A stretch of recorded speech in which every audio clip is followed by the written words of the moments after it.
Jesus, porque ele não queria que a sua filha morresse, e ele não tinha outra porta para bater, a não ser a porta de Jesus. E Jesus, vendo o sofrimento de Jairo, falou: não, vamos até a sua casa. E Jesus pega Jairo pelo braço, e ambos começam a caminhar, e vão em direção à casa de Jairo. Porém, aparece o primeiro obstáculo, que era uma grande multidão. E na multidão, existem muitas coisas que fazem você perder a percepção. No meio da multidão, há muita contenda. No meio da multidão, há muito barulho. E no meio da multidão, há muita fofoca. No meio da multidão, há muita contenda. No meio da multidão, há muito barulho. E no meio da multidão, há muita fofoca. E Jesus, ele se depara com aquela multidão, e aquelas pessoas, elas tinham tantos problemas, tantos mais problemas do que Jesus.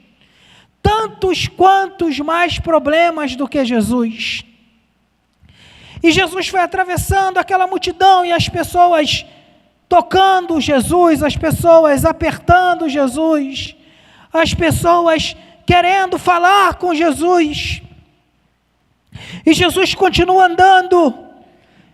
Talvez no meio daquela multidão existiam pessoas com mais problemas do que aquela mulher do fluxo de sangue. Só que aquela mulher, o primeiro problema que ela tinha era de não poder estar ali, porque por estar em um fluxo, uma hemorragia contínua, ela era considerada imunda. Então a pena para aquela mulher era o apedrejamento, se ela fosse pega ali naquele lugar. É o primeiro problema que enfrentamos, irmãos. A mulher do fluxo de sangue não poderia estar ali. Se ela fosse pega, ela seria apedrejada. Jesus vai caminhando, vai caminhando, vai caminhando, e a Bíblia diz que aquela mulher, no meio da multidão, mesmo fraca, mesmo perdido muito sangue, ela toca nas orlas de Jesus, nas barras das orlas de Jesus. E automaticamente ela dizia para si mesma: Senhor, se eu tão somente tocar nas orlas dos seus vestidos, eu serei curada. E aquela mulher tocou com a mão da fé nas orlas do vestido de Jesus. E a Bíblia diz que automaticamente aquela mulher foi curada da enfermidade. Mas ainda tinha medo. Jesus, no meio da multidão, pergunta: quem me tocou? E aquela mulher continua calada. Ela não queria falar, porque ela estava temendo pela sua própria vida. Ela não queria sofrer um apedrejamento. E Jesus continua insistindo: quem me tocou? Quem me tocou? Aí Jesus dá o veredito: alguém me tocou, porque de mim saiu o poder. Um poder que transforma, um poder que cura. Aí depois que esta mulher ouviu a fala de Jesus: alguém me tocou, porque dele saiu o poder. Aquela mulher, mesmo com medo, aquela mulher: Senhor, foi eu que te toquei. E depois daquele toque, aquela mulher nunca mais foi a mesma. Porém, no meio daquele percurso, chegam os portadores de maus notícias e dizem para Jairo: não incomode mais o mestre, a tua filha morreu. Os portadores de maus notícias, eles estão em todos os lugares. Eles são aqueles que vão dizer para você: não tem mais jeito, não vai acontecer, a sua vida vai terminar desta forma, não adianta procurar Jesus, essa situação acabou.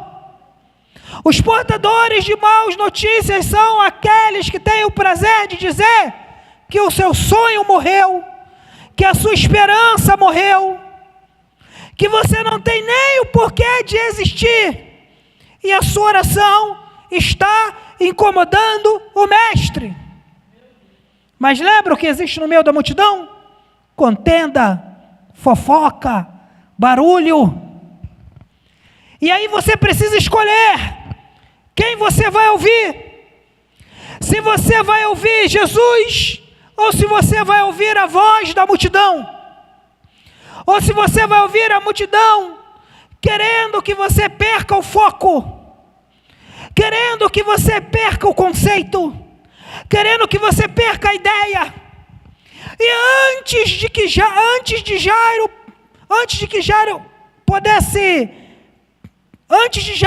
perder o foco, Jesus disse para ele: fica tranquilo, ela não está morta, mas dorme, fica tranquilo. Era Jesus dizendo para Jairo: eu estou no controle de todas as situações. Por mais que os problemas sejam graves, por mais que os problemas estejam avançados, eu não sei em qual multidão de problemas você se encontra, mas a multidão, ela quer fazer com que você perca o foco. E o seu foco não pode estar na multidão, o seu foco precisa estar em Jesus. E quando Jesus caminha para a casa de Jairo, ele vê que existiam muitas pessoas ali, eram 12, e Jesus fala: nem todo mundo pode estar comigo, nem todo mundo pode me acompanhar, vocês ficam aqui, e daqui eu vou seguir com Pedro, Tiago e João. É Jesus dizendo que ele não está atrás de quantidade, ele quer qualidade.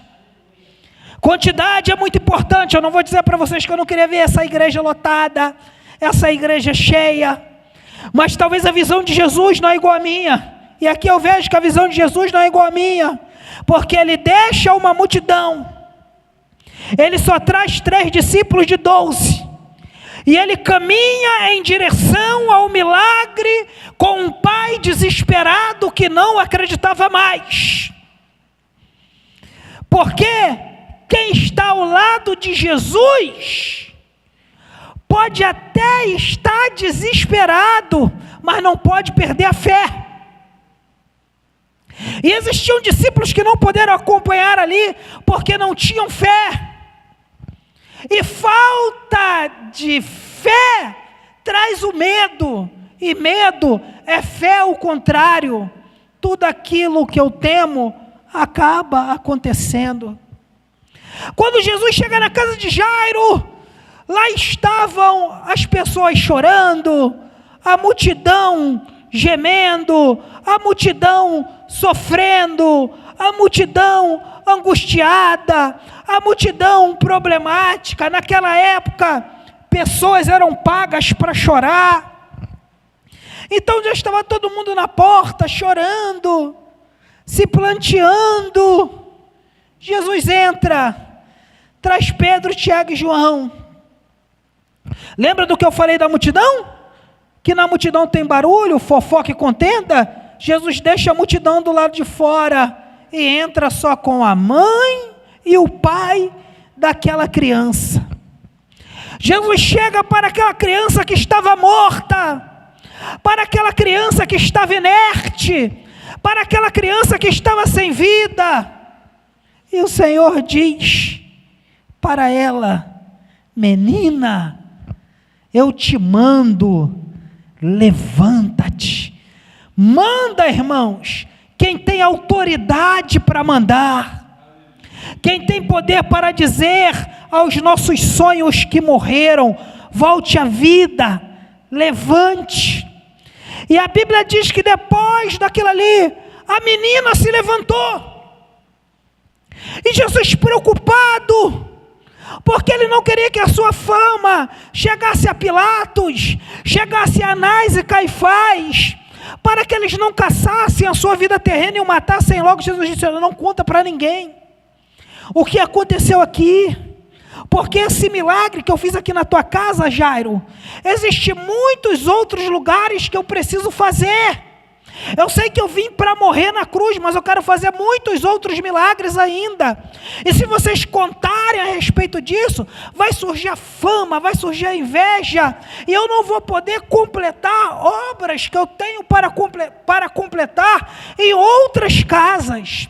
Eu quero dizer, irmãos, que em primeiro lugar, a primeira lição deste texto, a primeira lição, e você vai guardar, quando você estiver desesperado, não procure primeiro os médicos, não procure primeiro aquele amigo que pode te emprestar um dinheiro, não procure primeiro aquele amigo que falou que iria te ajudar, não vá na porta mais acessível para você, porque se você for primeiro, vai dar errado.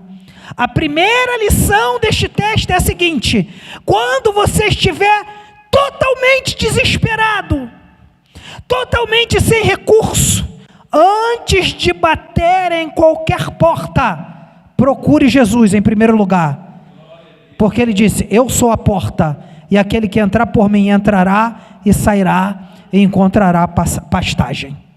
Em segundo lugar, Jesus vai estar com você no percurso.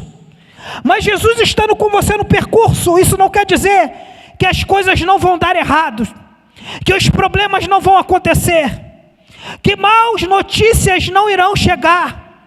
Enquanto Jairo estava com Jesus, chegou a notícia que a sua filha havia morrido.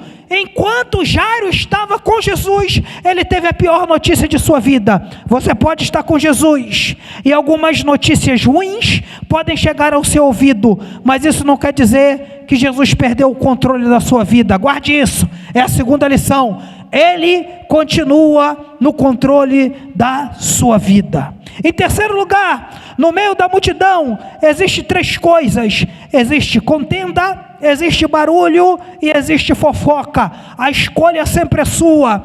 Ou você vai olhar para Jesus, ou você vai olhar para a multidão que quer fazer você perder o foco em Jesus. Quarto lugar, o que o texto nos ensina é que a mulher, mesmo depois de ser curada, de ver o milagre, ela continuou sentindo medo. Ela precisou de uma palavra liberada por Jesus, que dele saiu o poder, para que ela pudesse vencer o medo. O maior fantasma que você tem nessa noite não são os problemas que você está atravessando. O maior fantasma que você tem nessa noite não são as suas impossibilidades. O maior fantasma que você está atravessando nessa noite são os seus medos. É você mesmo, é o seu homem interior, é a sua mulher interior. Então Deus está dizendo para você: vença os seus medos, porque o Senhor já realizou o milagre na sua vida. Em quinto lugar, nem todos podem te acompanhar. A Bíblia diz que Jesus, ele não quer quantidade, ele quer qualidade. Só 3 dos 12 discípulos puderam acompanhar Jesus. E em sexto lugar, quando Jesus chegou na casa de Jairo, ele deixou a multidão do lado de fora, os 3 discípulos entraram com ele, porque nem todo mundo pode ver o milagre que existe na sua vida. E em sétimo lugar, ele deu uma ordem, e tudo aquilo que estava morto reviveu. Tudo aquilo que estava morto reviveu. Essa é a palavra de Deus para você na última sexta-feira de 2025. Última sexta-feira de 2025, porque a próxima sexta-feira já é 2026. Não tenha medo, tenha fé. Nem todo mundo pode ver o milagre na sua vida. Compartilhe o milagre com quem acredita no milagre. Não abra porta para todo mundo, porque tem gente que chega só para ver, só para observar. Tome cuidado com os seus particulares com Deus. Tome cuidado com os portadores de más notícias que chegam para você para dizer que você não pode, que você não tem, que você não consegue.